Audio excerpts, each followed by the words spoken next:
Today we're showing you a 2020 John Deere 5045E tractor. It's a four-wheel drive tractor with the open operator station. Has just over 100 hours.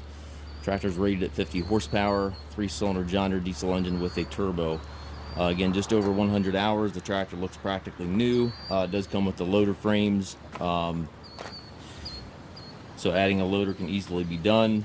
We do have new loaders on order for these tractors. If you have need for a loader, certainly contact us for current availability.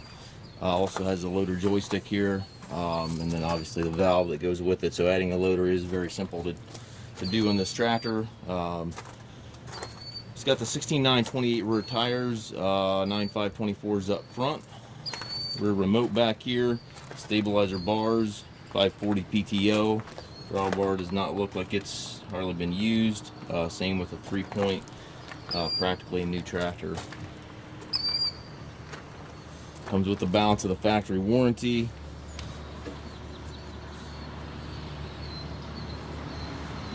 We do take trades. We also offer low rate financing for qualified customers. We also can arrange shipping anywhere here within the U.S. We also do take trade-ins. If you have any questions regarding this tractor or any of our other used machines, we stock approximately 150 used tractors in our yard. Please feel free to contact us at Mast Tractor.